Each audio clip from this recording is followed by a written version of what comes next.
Greetings, YouTube. I had some requests, mainly by some newer to intermediate players, to just talk about my tips on how to progress in the game. And this is really designed also for the free to play players, with the caveat that when I've spent money on this game, it's been iTunes gift cards through Swagbucks. And I know I always like to give this pitch real quick that I have helped MCOC users in the last 6 months earn over $1,000 of iTunes and Google Play gift cards, which of course using those costs you zero money and also allows you to progress in the game faster when you can take advantage of those sweet limited time deals, especially in the rare chance for like a 5-star Awakening gem.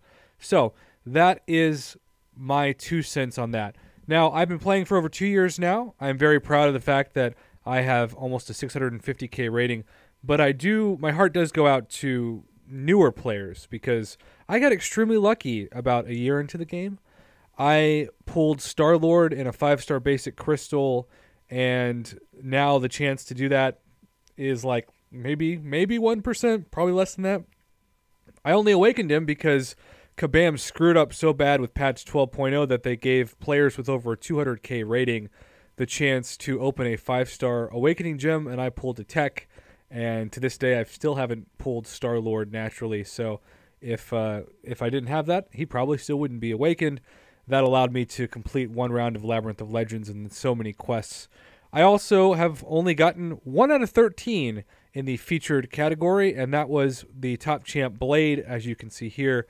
If I did not have the opportunity to get him in the 20 to 25% chance pool, I probably would never get him. And now, of course, no one will ever have a chance to get a 5-star featured champion with a higher percentage than 4.2%. So not that if you're watching this and you're new, you should be discouraged. It's just going to take you longer because Kabam has really changed the metrics in order to maximize the ability that you can't get the specific champion that you want. So you're going to have to spend more money and units.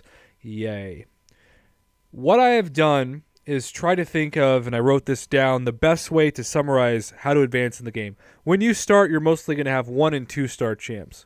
So I'm going to start this conversation with my 2-star roster. I have worked extremely hard to maximize the ranking of all stars of champions. And I, at this point, have every 2-star but 3, I believe, to the max rank. This is because even now, I still grind the 2-star arena. It takes almost no time to get to that last 250k milestone. I end up with several free units out of that, and then of course battle chips as well. And it's really enjoyable and relaxing to me, as weird as that sounds, to grind the 2-star arena because it's low stress, high reward. I can do it in one night, no big deal. Now 3 stars are a game changer. And when you're starting out in the game, 3 stars can really feel like 4 and 5 stars because they're so much more powerful than 2 stars. What I did every day, because I couldn't do anything besides the easy and normal quests for the month. I sucked. I sucked enough to not be able to do much when it came to heroic, and I didn't even want to think about master, and this was before the uncollected was an option. Not that it would have mattered because there's no way I would have been able to compete. So I just spent every day that I wasn't doing the normal and easy completion quests, ranking up and getting enough catalysts to rank up my 3 stars. So every day on the daily quests, I would get the tier 2, catalysts, and then I would also, with the basics in the class, do that over and over again.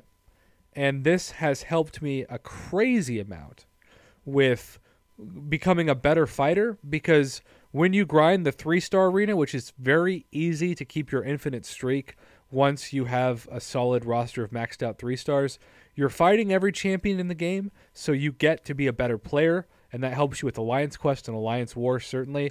But also, it's just fun. It's fun to test out synergy teams with 3 stars, and also kind of experiment on which champions you like to play with the most, so that if you are lucky enough to get them with 4 and 5 stars, you've already got some practice in. They're not crazy new to you. Now, my first 4 stars, and comment below and let me know what your first 4-star champion is, because I'm always super curious and jealous of most people, because my first 4-star champion, all the way down the list, was none other than a man that goes by the name of Black Bolt, or as I affectionately refer to him, Black Balls, because he injures himself on his special 2. And then, if you think that's bad, the next champion that I got, because apparently I did something in my past life to curse me, was Hulkbuster. My first 2 4-stars were Black Bolt and Hulkbuster, so naturally I mostly fought with 3 stars. Now I got very lucky because my third 4-star, believe it or not, was somebody that I didn't think was good because I knew nothing about her, and that was Scarlet Witch. And once I awakened her through an awakening gem, the game changed completely. And if you're new to the game, you're never going to know what this means, sadly, because she used to be the MCOC version of Jesus. Am I saying Jesus was a woman? Yes. Is that an awkward analogy? Yeah. But she was OP. She had infinite stun, infinite regen, and she was so powerful that they completely nerfed her in 12.0. Now, she's still good. She certainly wasn't as nerfed as Thor, who basically lost all of his balls. But at the same time, you'll never know what it was like to play with Scarlet Witch pre-patch 12.0, or even Thor for that matter. So I did a combination of 2 things. I wanted to maximize the ranking for my 5 all-star lineup of attack. And at the time, I think it was like Scarlet Witch and Hulkbuster and Black Bolt. And then, of course, as I got better and I got more champions, that changed. But besides that, I only ranked up people for Arena. And so even now, you can see when we go back to all 4-star champions, most of these guys I never, ever use. But I do use everybody for the Arena. And so I have ranked up people just for synergies. I will never use Venom in questing, or Electro in questing, or even Classic Spider-Man, but those 3 together are a amazing synergy team for points in the Arena. Now, I truly believe that the best way to have success in this game is to do something that's very un-American, and that's to have patience. I have talked about this because I'm not going to open any 6 stars unless Stark, Spidey, or Ghost Rider come in the featured arena. And because I truly believe, if history is any indication, we will see a God tier champ soon in 2018. If you think about what 2018 was at this point versus what 2017 was, last year at this time we hadn't really seen Iceman, Stark, Spidey, Blade, Medusa. All those God tier champions were to come. And so I have to believe, especially now that you can't guarantee yourself the chance to get them with the percentage down, that Kabam is going to maximize how much we have to spend with the Grandmaster featured crystals, and they're going to want to introduce the next OP champion. Maybe it's going to be March, who knows.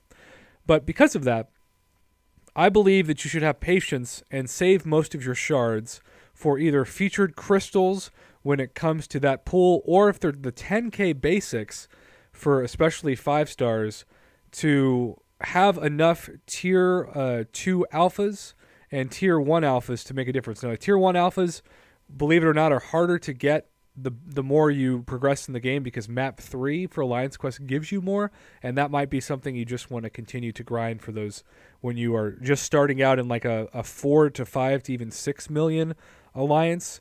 But once you get up to where I'm at, which is a 15 million Alliance, you're going to be doing all map 5 and map 6. The other thing I want to say is, don't be afraid to try out a champion that maybe isn't God tier but can still be useful. Hulkbuster actually was great for me when I used to do Alliance Quest for many months. And then there are certain champions that are going to be really valuable for Alliance War that people don't like to talk about. I think Superior Iron Man and Iron Man are 2 that come to mind instantly, because their regeneration still saves so many potions and revives. Classic Wolverine is no better example of this, but he really needs to be awakened to be effective as well. So my advice to you in summary, rank up as many 2-star champions as you can at first and use them in the arena. Then do the same thing in the 3-star arena. And then lastly, once you get those 4 stars and you've got your questing team solidified, only rank up the 4 stars that can best give you the highest prestige and also synergies with the arena. And when it comes to 5 stars, be patient as well. I would highly recommend, if you've got some OP 4 stars, that you just don't automatically rank up your 5 stars if you're not going to use them.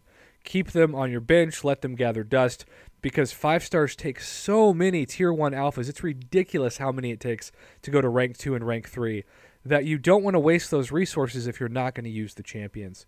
So that's some advice from someone who's been playing this game for 2 years. This video is now at 10 minutes long, so I'm not going to make this any longer. Thanks for watching YouTube. Comment below and let me know if you have any tips for newer and intermediate players, because I will do my best to share them. And thanks for watching.